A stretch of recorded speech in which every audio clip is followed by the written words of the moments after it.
मुझे याद है कई बार बहुत सारे मेल आए आप लोगों के, जिसमें एक सवाल अमूमन अक्सर हर जगह पूछा जाता है, न सिर्फ आप लोगों के ज़रिए बल्कि कई जगह जाता हूँ अलग अलग शहरों में, अलग अलग जगहों पर। तो एक बड़ा कॉमन क्वेश्चन है वो ये है कि ये जो क्राइम की खबरें होती हैं, क्राइम के शोज़ होते हैं या कहानियाँ जिस तरीके से सुनाते हैं, तो क्या क्रिमिनल को इससे आइडियाज़ नहीं मिलते? और हमेशा मैं इस सवाल पर तब कन्फ्यूज़ हो जाता हूँ। लेकिन आज किसी ने ये सवाल नहीं पूछा, आज ये सवाल खुद मेरे अंदर आया कि वाकई क्या हम लोगों की वजह से बहुत सारे लोगों को आइडियाज़ मिलते हैं। और ये सवाल क्यों आया? क्योंकि आज की जो कहानी सुनाने जा रहा हूँ आपको, उस वजह से आया। कई बार कहानियों में मैंने जो छोटी छोटी चीज़ों का जिक्र किया है, वो सारी चीज़ें इस कहानी में जो कातिल है उसने उसको अपनाया है। अब ये कहाँ से आइडिया लाया, कैसे लाया, मुझे नहीं मालूम, लेकिन जब ये कहानी आई, जब ये बिल्कुल लेटेस्ट आज ही पकड़ा गया है, तो ये समझिए कि सुबह कोई वो पकड़ा गया और मैं आज रात को आपको कहानी सुना रहा हूँ। तो जो उसने किया वो सारी चीज़ें मेरे जहन में घूम रही हैं कि ऐसी कोई चीज़ नहीं उसने की जो शायद मैंने ना कही हो, या तो शायद बहुत सारे क्राइम शोज़ में ना कहा गया हो, या तो ऐसा क्या हो सकता है या होता है, जवाब नहीं मालूम, क्योंकि दोनों पहलू होते हैं। तो आज की कहानी शुरू करता हूँ। दिल्ली में एक सरकारी अफसर महेश कुमार, उम्र 42 साल, ASI archaeological survey of India, पुरातत्व विभाग, जो हमारे तमाम प्राचीन पुरानी चीज़ों की जो खोजबीन करती है। जैसे आपको अभी न्यूज़ में चल रहा था, पता होगा आपको कि वाराणसी बनारस में एक मस्जिद की पहले ये मंदिर, उसके लिए कोर्ट ने कहा कि भाई इनको बोलो आर्कियोलॉजिकल सर्वे वालों को कि खुदाई करें और सच्चाई पता करें, कितना साल पुराना है, मंदिर है, मस्जिद है। तो ऐसी सारी चीज़ें या फिर ऐसी जो चीज़ें होती हैं जो इतिहास से जुड़ी हुई, वो सारा काम अपनी ASI करती है, यानी कि आर्कियोलॉजिकल सर्वे ऑफ इंडिया। तो इसी ASI में, भारतीय पुरातत्व विभाग में, एक सर्वेयर थे, अफसर, सर्वेयर जो सारे सर्वे करते हैं इन सारी चीज़ों की, सारा पता लगाते हैं सच्चाई क्या है, कितना पुराना है, इसका इतिहास क्या है। तो उसी आर्कियोलॉजिकल सर्वे ऑफ इंडिया में महेश कुमार, उम्र 42 साल, एक सीनियर अफसर, सीनियर सर्वेयर के तौर पर काम कर रहे थे। 28 अगस्त शाम को छुट्टी होने के बाद वो अक्सर अपने घर चला जाते, लेकिन 28 अगस्त की शाम हो गई, रात हो गई, महेश कुमार घर नहीं पहुंचे। अब उनके भाई मनीष कुमार, उन्होंने पता किया, तमाम दोस्तों से पता किया, और ऐसा कभी हुआ नहीं कि वो बिना बताए हुए घर न लौटे हों। तो हर एक से, उनके कुलीग से बातचीत की गई तो पता चला कि नहीं, ऑफिस के बाद किसी ने देखा ही नहीं, और वो रूटीन था उनका घर जाना। तो रात होने लगी, दिल्ली जैसा शहर, घर वालों को चिंता सताई। घर वालों ने सीधे जाकर पुलिस स्टेशन में रिपोर्ट लिखा दी कि ऐसे ऐसे महेश कुमार वो आज दफ्तर के बाद से गायब है। अब चूँकि एक ASI के सर्वेयर का मामला था और ये बड़े सारे ऐसे प्रोजेक्ट्स को देखते हैं ये लोग, तो पुलिस ने रिपोर्ट लिखी। इसके बाद तफ्तीश शुरू की। पहले तो परिवार वालों से ही पूछा सारी चीज़ें। नेक्स्ट डे 29 अगस्त को अब पुलिस की टीम दफ्तर पहुंची कि कहीं कुलीग से कुछ जानकारी मिले, कोई झगड़ा हो, कुछ और चीज़ हो। तमाम लोगों से पूछताछ की, कोई सबूत नहीं, कोई क्लू नहीं। अब इधर 2 दिन बीत गया, कोई जानकारी ही नहीं मिल रही है, और उधर मोबाइल तो पहले ही दिन से बंद है। तो अब पुलिस ने मोबाइल का लोकेशन खंगाला तो पता चला फरीदाबाद दिखाई दे रहा है 28 तारीख को। घर वालों से पूछा फरीदाबाद में कोई रहता, उन्होंने कहा नहीं, हमारा तो कोई नहीं रहता। गाड़ी गायब। अब इस दौरान में तफ्तीश जारी थी। तब तक एक सरोजनी नगर, दिल्ली में बड़ा मशहूर है सरोजनी नगर मार्केट, वहाँ के किसी लोकल पुलिस ने खबर दी कि एक लावारिस कार खड़ी हुई है। अब वो कार, चूँकि दिल्ली के सब थाने में पता चला कि ये कौन सी कार है, तो मालूम हुआ कि ये उन्हीं महेश कुमार जी की कार है। अब घर वाले भी परेशान कि उनकी गाड़ी सरोजनी नगर में कैसे, लोकेशन दिखाई दे रहा है फरीदाबाद में। मामला अजीब उलझा हुआ। दफ्तर से भी कोई जानकारी नहीं मिल रही, पुलिस तमाम तफ्तीश कर रही है। फिर से पुलिस ने तय किया कि वो आर्कियोलॉजिकल सर्वे ऑफ इंडिया के उस दफ्तर में जाएंगे और फिर तमाम लोगों से पूछताछ करेंगे। अब सारे लोगों से फिर से पूछताछ कर रहे हैं। इसी बीच में एक अजीब चीज़ पता चली। मोबाइल तो गायब है महेश कुमार का, लेकिन उनका व्हाट्सएप का एक स्टेटस लगा हुआ था, और वो स्टेटस था कि 65 लाख रुपए मेरे ऊपर कर्ज है और मैं कोई परेशान ना हूँ, मैं सभी को ये पैसे वापस लौटा दूंगा, मेरे घर वालों को कोई तंग ना करे और मैं जल्द ही लौटाऊंगा। ये व्हाट्सएप स्टेटस घर वालों ने भी देखा और पुलिस को भी बताया। अब इस स्टेटस को देख के घर वालों को शक हुआ। उन्होंने कहा कि उनका भाई कभी ऐसा और इतने कर्ज में तो था नहीं, नॉर्मल ज़िंदगी जी रहा था, और इस तरह के स्टेटस बेतुके उसने इससे पहले कभी लगाए नहीं। तो अब ज़्यादा डर सताने लगा कि ये मामला कुछ साजिश गहरी है। तो पुलिस टीम ने भी इस स्टेटस को देखा और दोबारा एएसआई के दफ्तर में जाकर तमाम लोगों से पूछताछ करनी शुरू कर दी। अब सभी से एक एक करके पूछताछ हो रही कि 28 अगस्त को कौन कहाँ था, किसकी क्या ड्यूटी थी। जितने भी कोलीग थे, सीनियर जूनियर, सबसे बात करने लगे।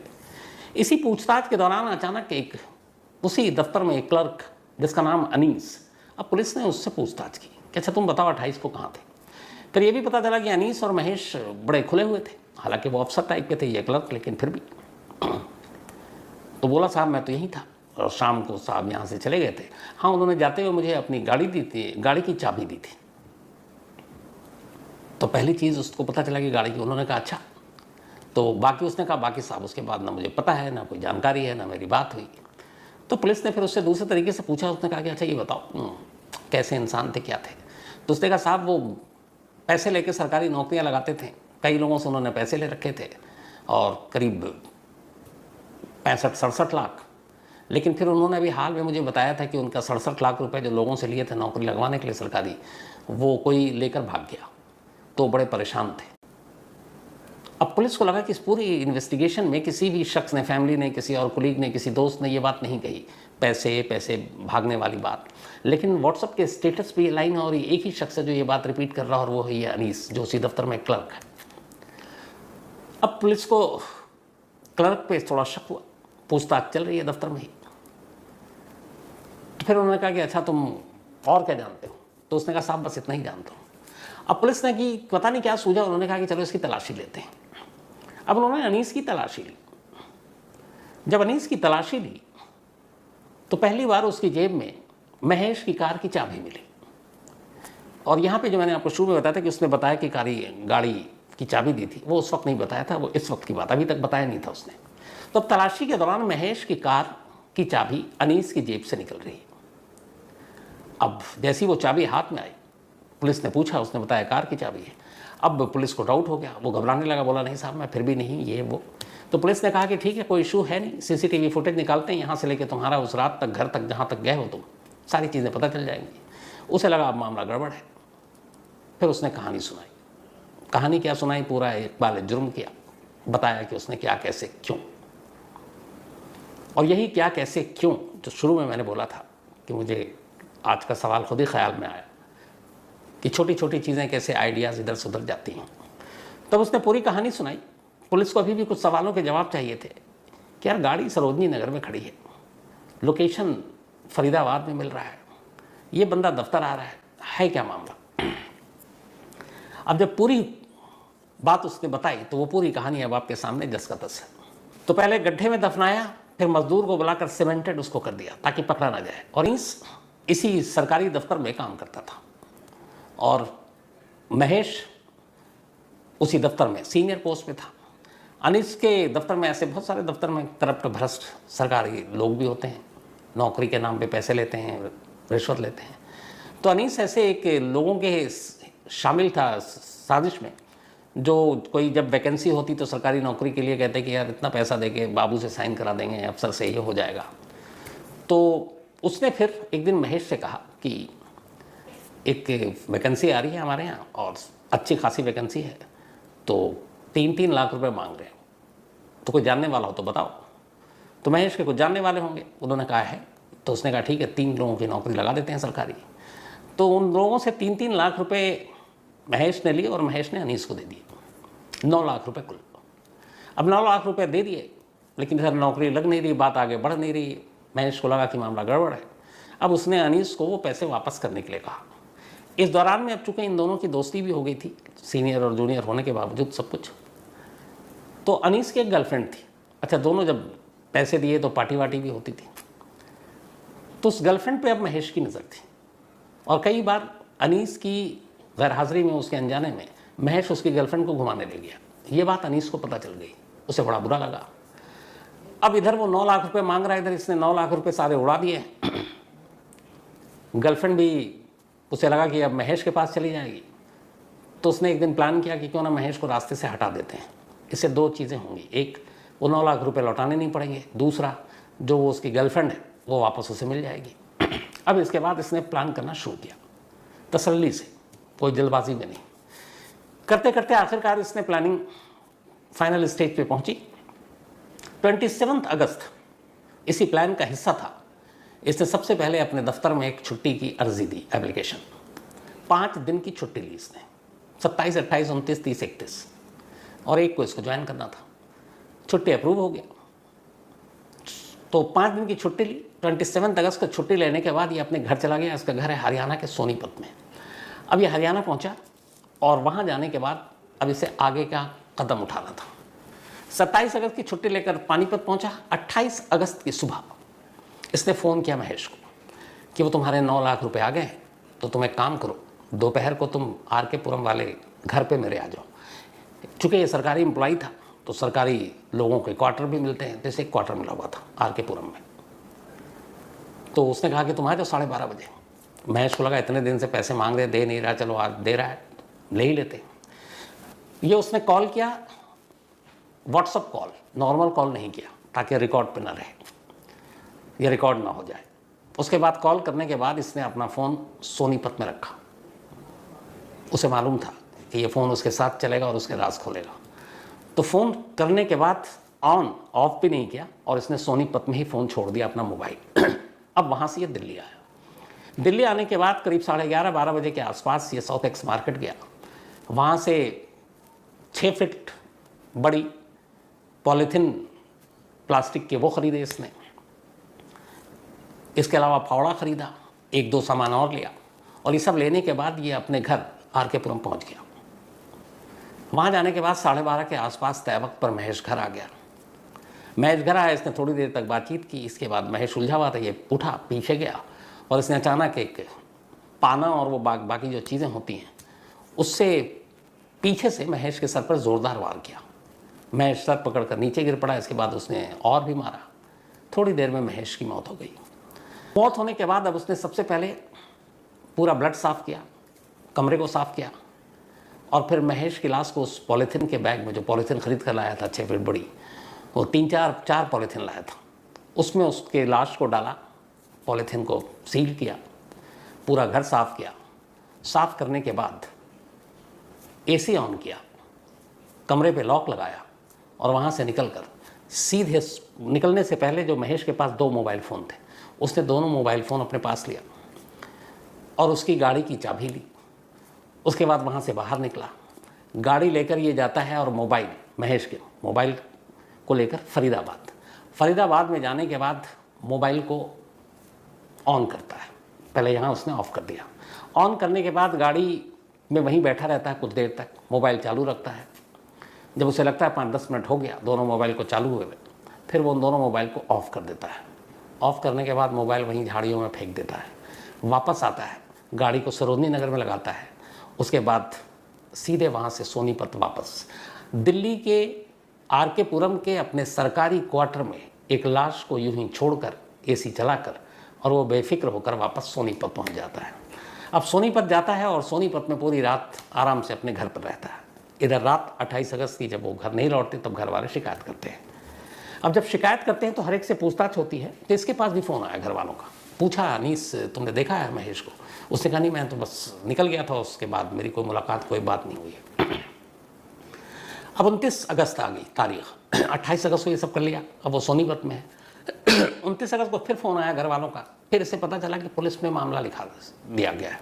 अब वो पहली बार डरा कि यार पुलिस में रिपोर्ट लिखा दी गई, कहीं कुछ गड़बड़ ना हो जाए, लाश मेरे घर में पड़ी है। फिर ये सोनीपत से वापस आता है। मोबाइल इस बार भी सोनीपत में छोड़ कर जाता है। क्यों? ताकि उसका लोकेशन कोई ट्रेस ना करे कि वो कहाँ था। उसने बताया जो बयान, मैं तो सोनीपत में था, मोबाइल सोनीपत ही दिखा रहा था। तो 29 अगस्त को वापस आता है अपने घर। वापस आने के बाद पहले घर में चेक करता है, लाश वहीं है। फिर दरवाज़ा बंद करता है और वापस दफ्तर जाता है। छुट्टी ले रखी है लेकिन दफ्तर जाता है। दफ्तर जाने के बाद अपने एक और क्लर्क साथी से मिलता है। उस क्लर्क साथी का भी एक क्वार्टर था, क्योंकि वो भी उसी सरकारी दफ्तर में था, लेकिन वो क्वार्टर खाली रहता था क्योंकि वो अपनी फैमिली के साथ कहीं और रहता था। उस क्वार्टर में कुछ मरम्मत के काम होने थे तो वो खाली रहता था। और उस क्वार्टर में कई बार पहले इन लोगों ने बैठकर पार्टी की थी, तो उसे पता था इस क्वार्टर में कोई है नहीं, फैमिली वाले है नहीं, कोई आता जाता ही नहीं है और वो खाली रहता है, कभी कभी पार्टी के लिए इस्तेमाल होता है। तो ये दफ्तर गया वापस और अपने उस क्लर्क साथी से कहता है, यार मुझे तेरी चाबी चाहिए।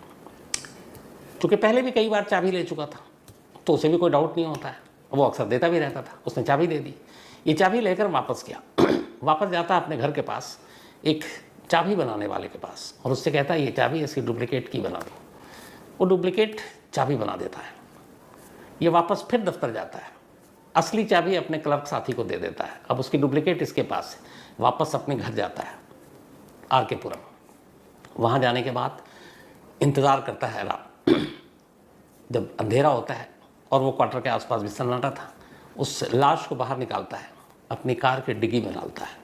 कार की डिग्गी में डालने के बाद अब उस लाश को ले जाकर उस क्वार्टर के सामने रोकता है, जो क्वार्टर उसके उस क्लर्क दोस्त का है जो खाली पड़ा हुआ है। वहाँ जाने के बाद डुप्लीकेट की से उस क्वार्टर का दरवाज़ा खोलता है, चारों तरफ देख लेता, कोई है नहीं। फिर डिग्गी से लाश निकालता है, लाश को उस क्वार्टर के अंदर ले जाता है घर में। उस क्वार्टर के आंगन की तरफ मट्टी और गड्ढे थे और पानी वानी भी जमा हो जाता था क्योंकि लोग रहते नहीं थे। अब फावड़ा भी इसने ख़रीदा था, कार से फावड़ा लाता है। उस आंगन का उसे पूरा नक्शा मालूम था। वहाँ वो गड्ढा करना शुरू कर देता है बेहद खामोशी से, ताकि आसपास किसी को आवाज़ भी ना जाए। अकेले गड्ढा खोदता है। जब उसे एहसास हो जाता है कि अब इतना गहरा हो चुका है कि इसमें एक लाश को छुपाई जा सकती है, फिर वो लाश उठाता है, उस पॉलीथिन में जो लाश लिपटी थी उसको उस गड्ढे में डालता है, गड्ढा बराबर करता है। ये सब कुछ करने के बाद फिर दरवाज़ा बंद करता है, गाड़ी में बैठता है, वापस सोनीपत चला जाता है। 28 को मर्डर किया, 29 को आया, 29 को फिर लाश को एक जगह से दूसरी जगह शिफ्ट किया, गड्ढे में डाला, वापस चला गया सोनीपत। अब पूरी रात फिर सोनीपत में है, लेकिन उसे एहसास है कि उसने एक गड्ढे में लाश डाली है। उसे ये भी एहसास है कि कई बार उसका क्लर्क साथी भी रहता तो कोई नहीं है, लेकिन कई बार चला जाता है, कोई पार्टी या कुछ और करने जाते होंगे। तो उसे लगा गड्ढा देखकर कुछ शक हो सकता है। ये फिर 30 तारीख को लौटता है सोनीपत से, फिर आता है, मोबाइल अपना वहीं सोनीपत में छोड़ता है। वापस आने के बाद अब वो उसी घर में पहुंचता अपने उस साथी के, जहाँ पे इसने गड्ढे में लाश दफनाई है। देखता गड्ढा वड्ढा सब ठीक है। इत्तेफाक से कुछ काम कराना था उसके साथी को, और वो जो आंगन में मैंने बताया कि पानी जमा हो जाता था, तो उसने इसको बता रखा था कि यार इस पर प्लास्टर और ये कराना है। अभी जाता है एक मज़दूर के पास, उसको बुला कर लाता है, कहता है यार यहाँ पे ये पक्का करना है सीमेंट से। वो भी आ जाता है। 12,000 में 1.5 टन डन होती है। वो 10,000 रुपये ही देता है। उसके बाद वो पूछता भी है आप क्यों करा रहे हो पक्का, तो कहता पानी जमा हो जाता है। उसके बाद पूरे उस गड्ढे को सीमेंटेड प्लास्टर करके बराबर कर देता है, पैसे देता है, शाम को वापस चला जाता है। तो 28, 29 और ये 30, 3 दिन हो गए। इधर पुलिस तफ्तीश कर रही थी, लेकिन फिर 31 और 1 पुलिस तफ्तीश करती रहती है। 2 तारीख को, 2 सितंबर को फिर वो पकड़ा जाता है, और उसके बाद ये सारी चीज़ें तफ्तीश में सामने आती हैं। अब जब पुलिस उससे सारी ये इन्वेस्टिगेशन करती है और पूछती है कि तुमने ये बारीक बारीक चीज़ें कहाँ से, तो उसने कहा कि मुझे ये पता था कि मोबाइल लोकेशन बताता है, मुझे ये पता था कि मैं कहाँ पर हूँ, इसकी चुगली मोबाइल खा सकता है। तो ये सारी चीज़ें इतनी देखी पढ़ी सुनी कि मैंने हर चीज़ के बारे में पहले तय किया था कि मैं एक परफेक्ट मर्डर करूँगा और पकड़ा नहीं जाऊँगा। इसीलिए जब प्लानिंग के तहत ही छुट्टी ली, छुट्टी लेने के बाद सोनीपत गया, मोबाइल छोड़ा। अब अगले जब भी दिल्ली आया मोबाइल छोड़ कर आया, तो मेरी हर दिन मौजूदगी सोनीपत में है। बयान देने के लिए तो कोई भी झूठा गवाह आ जाएगा, लेकिन जो इलेक्ट्रॉनिक्स एविडेंस है मोबाइल का, वो बार बार बता रहा है कि मैं सोनीपत में, जबकि नहीं हूँ, क्योंकि उसका मोबाइल वहाँ है। ठीक उसी तरह इसने कि पुलिस लाश यहीं दफन है आर के पुरम में, लेकिन पुलिस ढूंढेगी इसको फरीदाबाद की तरफ। क्यों? क्योंकि उसने महेश के मोबाइल को ऑन किया जाकर फरीदाबाद में। लास्ट लोकेशन अब वही हो गया। इससे पहले का लास्ट लोकेशन था साउथ दिल्ली आर के पुरम, लेकिन वहाँ उसने मोबाइल बंद ऑन था, फिर बंद किया, और उसके बाद ऑन किया वापस जाकर फरीदाबाद में। 5-10 मिनट तक वो मोबाइल ऑन करके बैठा रहा, सिर्फ इसलिए उसे मालूम नहीं था कि कितने देर के बाद लास्ट लोकेशन कैच होता है एक मोबाइल से। तो उसने कहा 10-15 मिनट बहुत होता होगा। 10-15 मिनट तक मोबाइल ऑन करके दोनों बैठा रहा, और जब उसे यकीन हो गया कि अब ठीक है ये लास्ट लोकेशन, फिर उसने मोबाइल ऑफ किया, फेंका, गाड़ी ले जाकर सरोजनी नगर में खड़ी कर दी। हर चीज़ खुद, लाश कहीं और। तो हर चीज़ एक दूसरे से जुदा, हर चीज़ एक दूसरे से अलग। लेकिन वही है कि कत्ल से पहले हमेशा यही, हर जुर्म में यही होता है कि हर मुजरिम ये सोचता है कि ये फुल प्रूफ प्लान है, पकड़ा नहीं जाऊँगा, पुलिस मुझ तक नहीं पहुँचेगी। और हर बार वो गलत साबित होते हैं और पकड़े जाते हैं। तो ये थी आज की कहानी।